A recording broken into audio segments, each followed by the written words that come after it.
ya, untuk perkuliahan malam seperti biasa. Untuk hari ini kita memasuki pertemuan ke-7 ya, melanjutkan materi yang sebelumnya.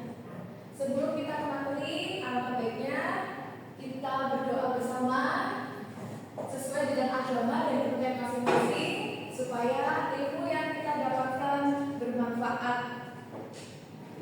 untuk kedepannya. Berdoa mulai.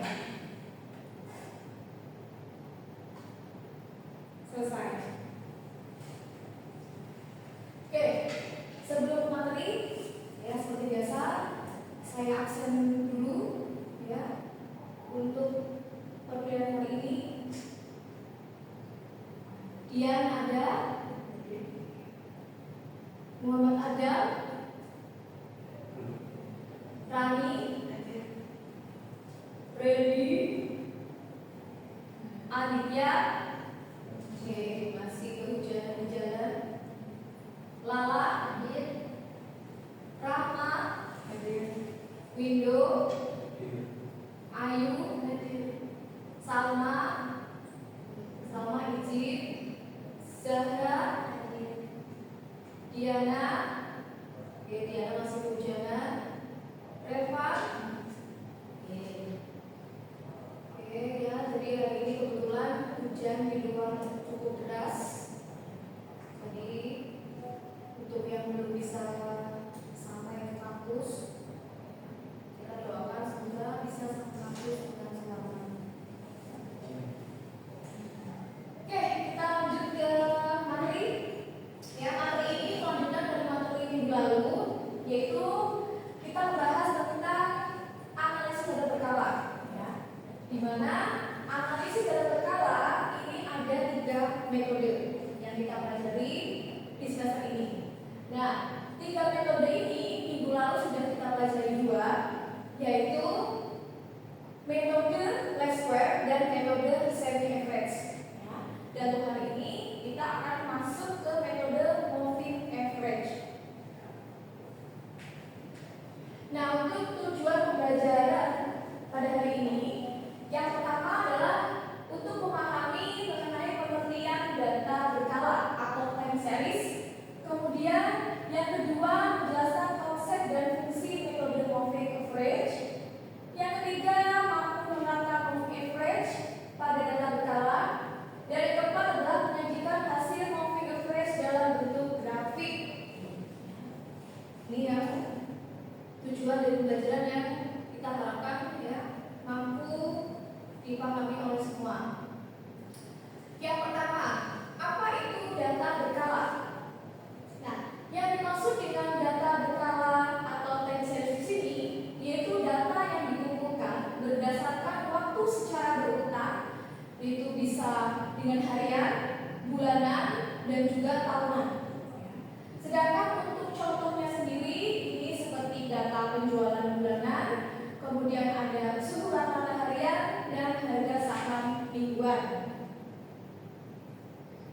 Sedangkan untuk pengertian dari moving average sendiri ini adalah rata-rata bergerak, ya, ini nama lainnya, merupakan metode untuk menghaluskan fluktuasi data berkala, yaitu dengan menghitung rata-rata dari sejumlah titik data secara bertahap.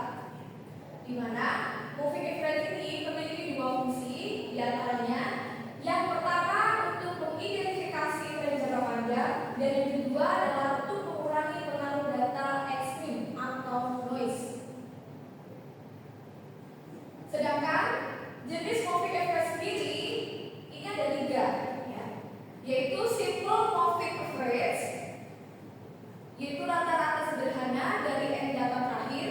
Kemudian yang kedua ada weighted moving average, yaitu memberi bobot lebih besar pada data terbaru. Dan yang ketiga adalah exponential moving average atau memberi bobot eksponensial pada data terbaru. Nah, untuk kali ini yang akan kita pelajari adalah yang nomor 1, yaitu simple moving average. Nah, untuk rumus yang digunakan pada simple moving average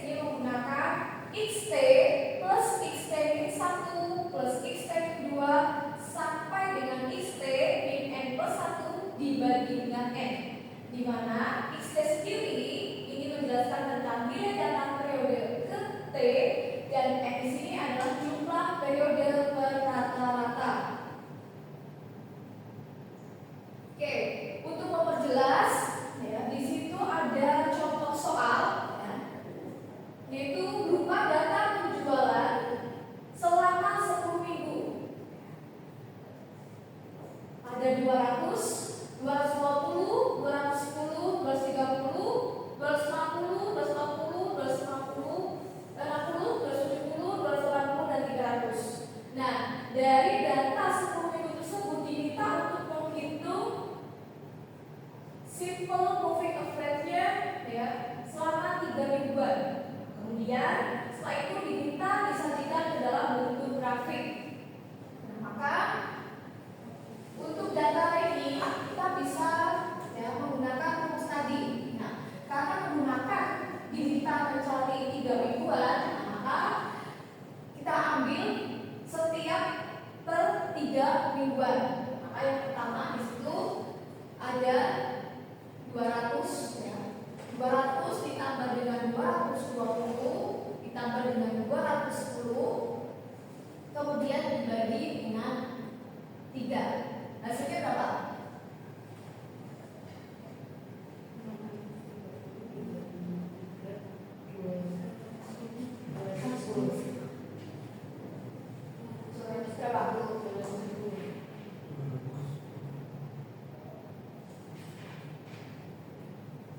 Berapa hasilnya?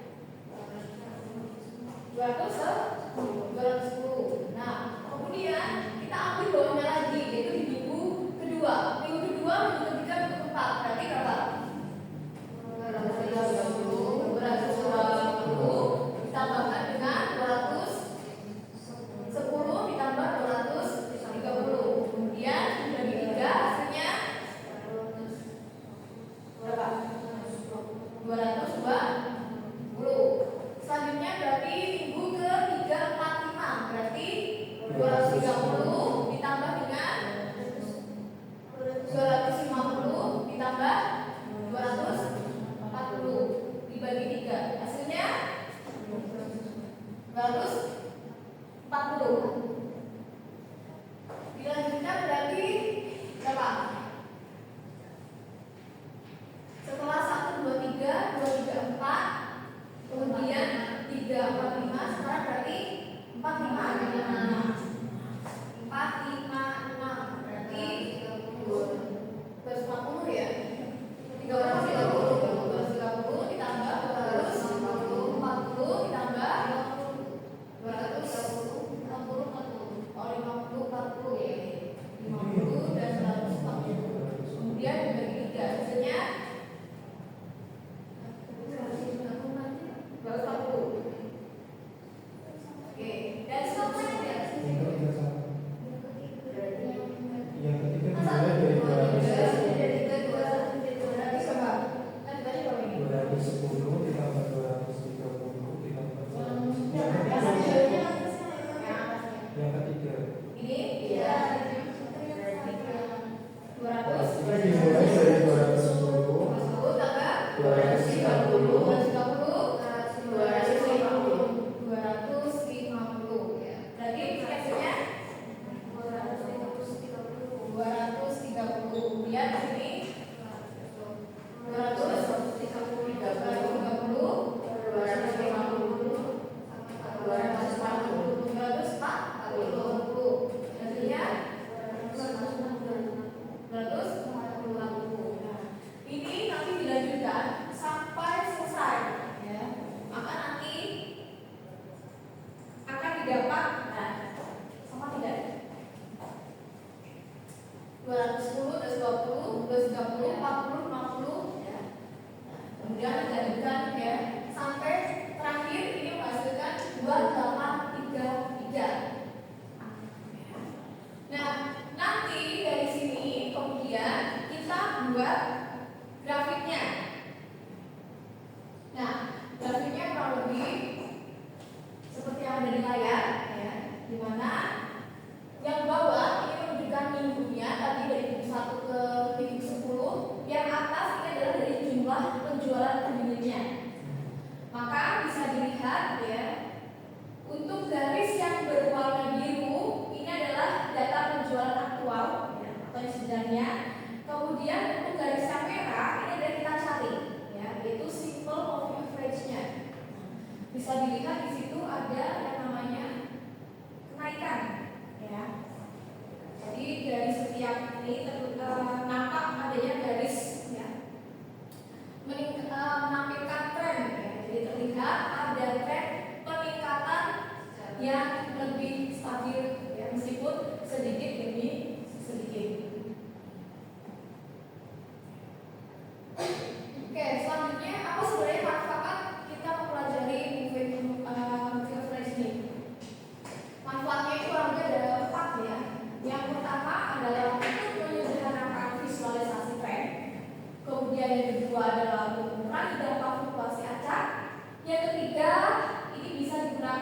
ramalan atau forecasting.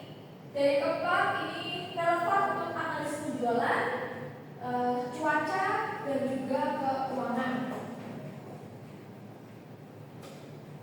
Sedangkan untuk kelebihan dan kelemahan dari moving average sendiri, untuk kelebihannya itu mudah dihitung dan dipahami, bisa dilihat di contoh, yaitu sangat mudah. Kemudian dia lebih cocok untuk identifikasi tren awal. Sedangkan kelemahannya sendiri ini adalah kurang responsif terhadap perubahan yang sangat cepat, serta informasi terbaru ini tertunda karena rata-rata.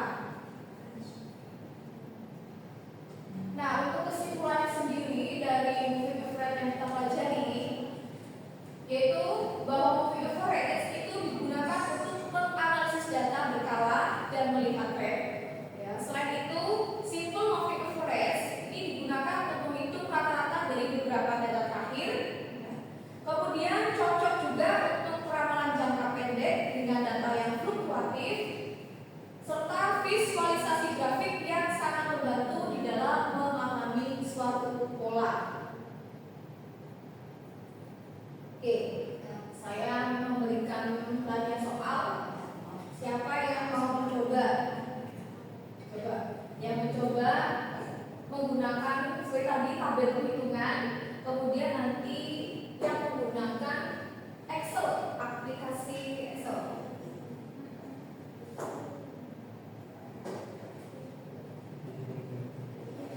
Ada yang maju? Mencoba? Rani? Ya, silakan Mbak Rani coba.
4 tahunan.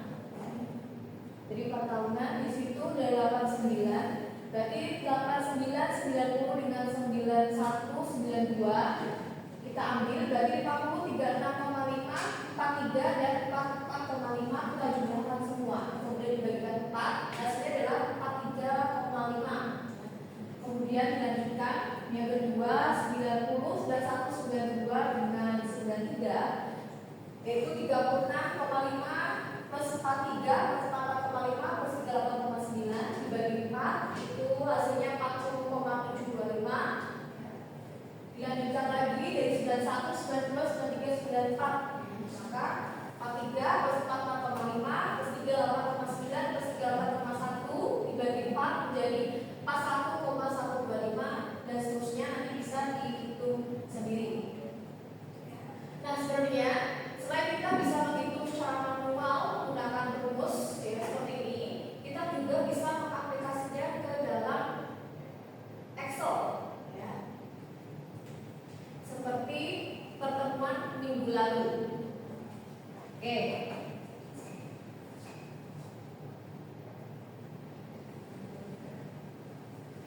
Silakan. Ada yang mau mencoba menggunakan Excel? Oke, ayo.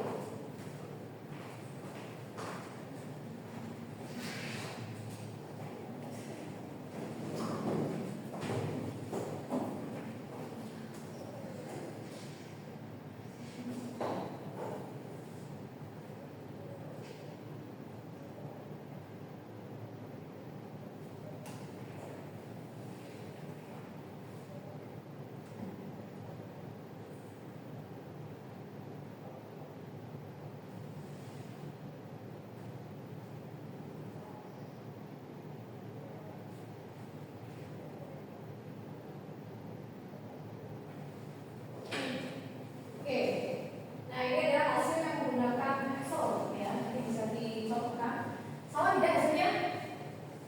Sama. Oke, jadi hasilnya sama dan bentuk grafiknya adalah kurang lebih seperti ini. Ya. Oke, jadi bagaimana untuk materi hari ini bisa dipahami? Jelas? Jelas. Oke, berhubung ya waktu perkuliahan ini sudah habis ya, waktu juga semakin larut. Jadi